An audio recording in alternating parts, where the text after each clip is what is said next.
Welcome to Three Idiots Rambling about a game they really like. Was that actually the intro? Yeah, that's how we're doing it here. You don't like it? Get the hell out of here. Welcome to Dispa Learns to Co. So let's get a bit more specific on Company of Heroes and Company of Heroes 2 in the series, Relic and stuff. Foxhound, where do you think that Company of Heroes series is moving in the future? Hopefully, after all our bitching and ranting, somewhere brighter, somewhere more. Well, what are you hoping for? Somewhere more like the first games. There was a person the other day that made a comment to us. Who said, "What do you want? Do you want Company of Heroes 1.5 or like?" And yes, that wouldn't actually be that bad, you know. No. What about you, Callum? Where do you think it's heading, the series? Again, like these are really open questions. So I know. Where do I think it's heading, and where do I want it to head? I mean, those are two different things. Where do I think it's heading? Yeah. In terms of, are you talking about Company Heroes 2 or Company Heroes like the franchise? Yeah, the franchise. Yeah. Okay, so first thing I guess I should say is that I am under contract by Relic, so a disclaimer: I have to be well behaved. But I'm one of the most critical people in Company Heroes, and I don't think anyone should be concerned about that. No. I think Company of Heroes. I'm certainly glad. I really like how Relic are doing Dawn of War 3 before they're doing Company of Heroes 3. So I think it's really important in the games industry that there's actually enough time to create hype for a sequel. And I think you can draw a lot of examples between, say, Battlefield like 1942, then you had like Vietnam, you had all these expansions, and then Battlefield 2 was like a big deal.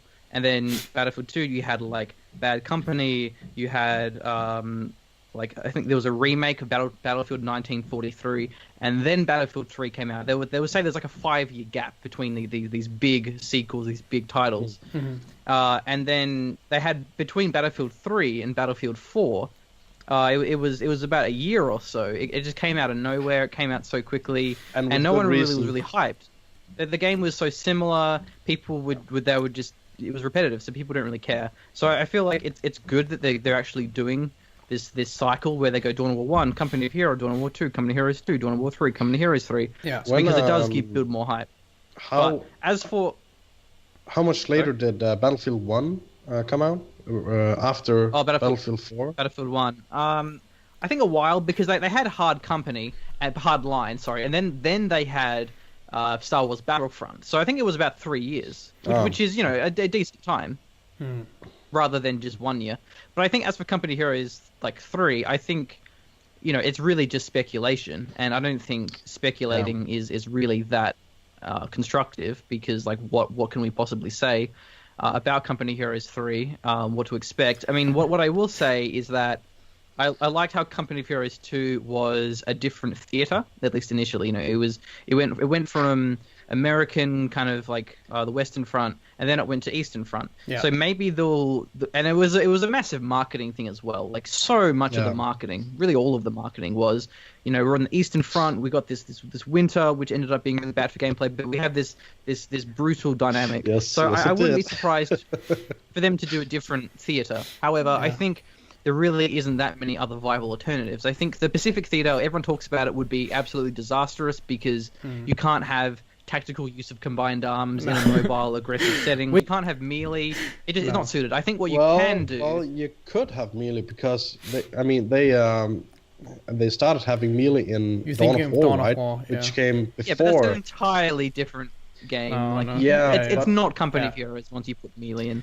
True, that's what I'm saying is in order for Company of Heroes to be in a Pacific theater, it would have to either be just ridiculously unrecognizable, like it would hardly be Company of Heroes, or it would be Company of Heroes with like Japanese and Americans in a way that doesn't really represent the actual a specific conflict. I mean, what I was going to say is I think what would actually really work would be the Africa core, like the Africa front, because then you have a completely different biome.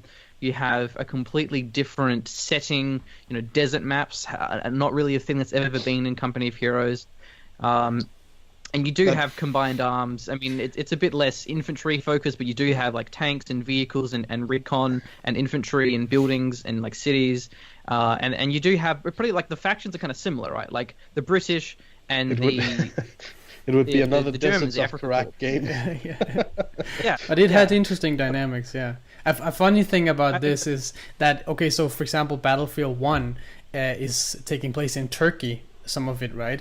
And I'm not sure about this, but I think that it's also because Turkey is a huge market today, right? And it wasn't 10 years or 20, like many years ago. So today you can speculate also a little bit in what markets, where do they want to brand themselves? Like Russia is an emerging market, so it would make sense to make an Eastern Front game, right?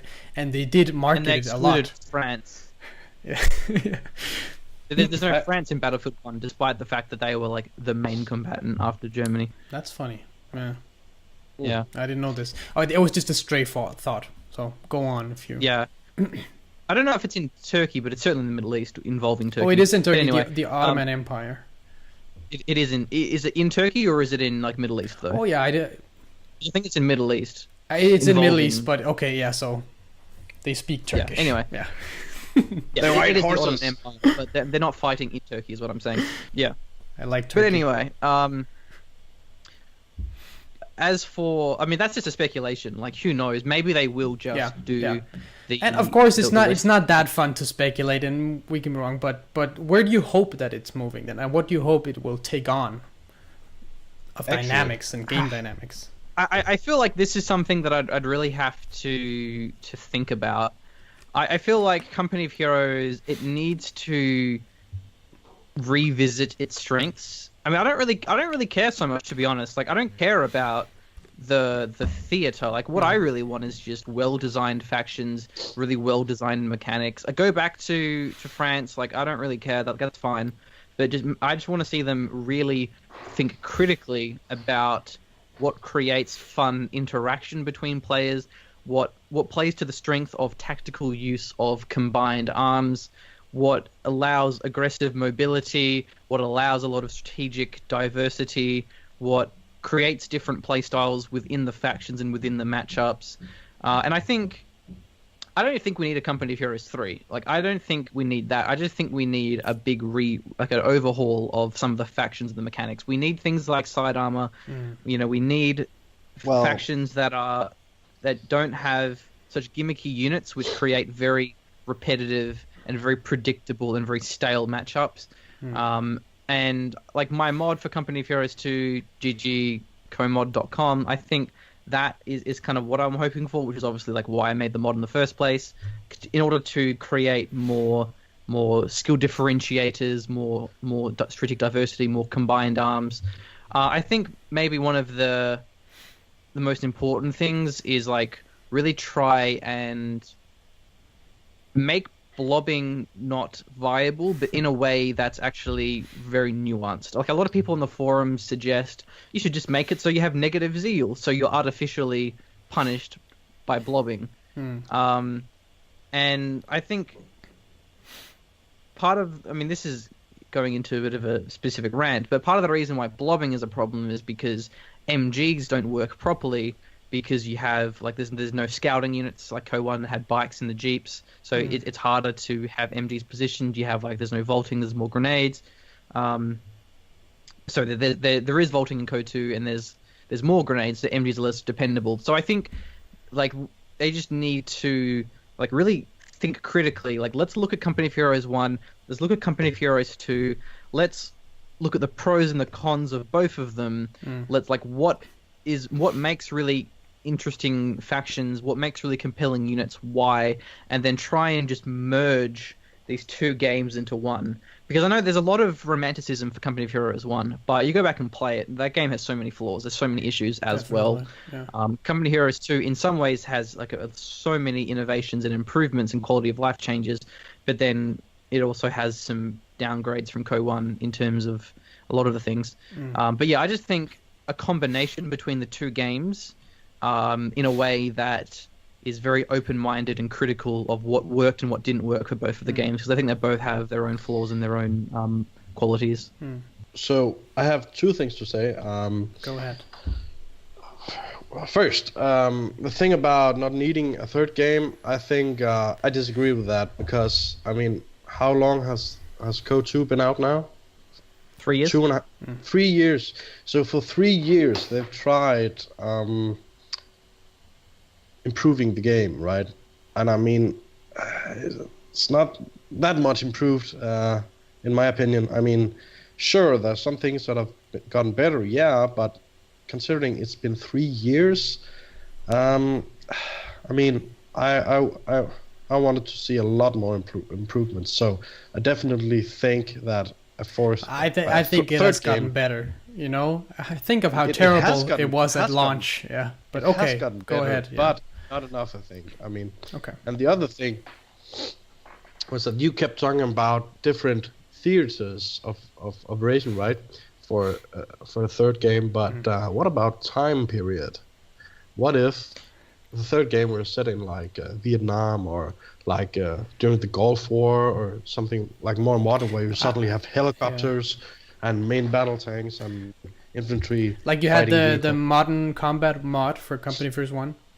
Yeah, kind of like that. I don't think this would work. What's your opinion, Cal? Actually, I love the idea, but it should not be Company of Heroes 3. Absolutely, they should release a game called Company of Heroes Modern Warfare. Like, why not? Like, that'd be cool. But don't make it a sequel. Like, make it a spin-off. And if it works, like, for example, and everyone said the same thing about Call of Duty. When Call of Duty Modern Warfare came out, people were like, what is this? This isn't Call of Duty. It's not World War II. But people, like, really liked it, and people regarded it as, you know, the best game, and so they stuck with it.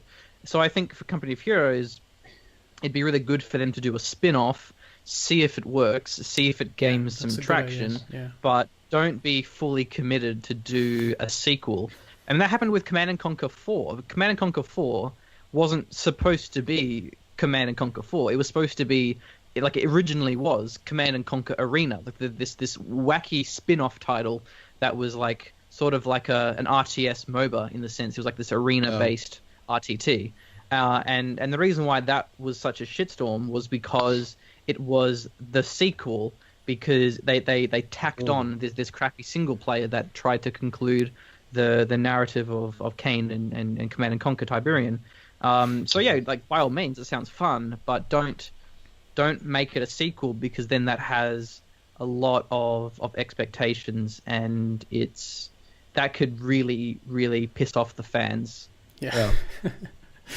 More than they are now, you know. Yeah. Actually, something else I want to interject is, I think, like, the focus of Company of Heroes 2, like, there's obviously been balance patches, but I wouldn't say they've spent 3 years improving the game. What I'd say is they've spent 3 years releasing new content.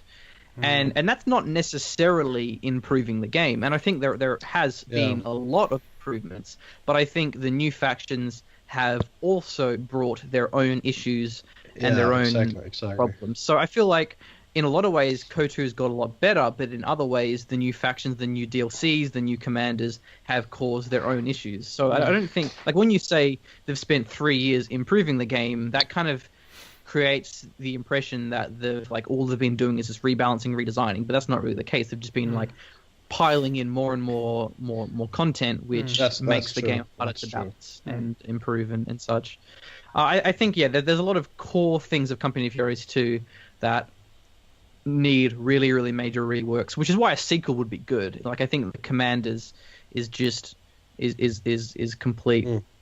You can't really balance the Commanders in a way that, like, you have to rehaul the Commanders, you have to rehaul the factions. So yeah, I think a new sequel would be nice, but I just don't think there should be a hurry for it when we have Dawn of War 3 coming up.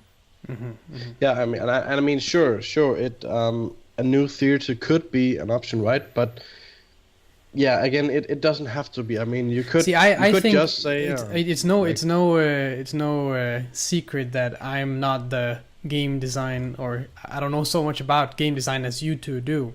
So I care more about appearance, to be honest. Like I for example, I really loved the explosions, the dirt plumes of Company of Heroes 1. Yeah. And I think we need to return to this also very clear visual style. The tracers. Also the bullet tracers and, you know, all these kind of things. It was very clear what was going on, I think, in Company of Heroes 1. And I just want to throw that in there too, that the appearance for me is also very important. I think it's important that you mention that, because whilst I mentioned I don't care about the theater, I just want a really comprehensive and well-designed game. But I feel like that's not really viable. I feel like, you know, from the hardcore like multiplayer perspective, yeah, okay, great. But realistically, in terms of like a whole new game, it would have to be a new theater for the marketing to be so powerful, and for the single player content, because you know, like most people, I'm pretty sure would buy Company Heroes for the single player alone. Multiplayer is like this little hardcore crowd.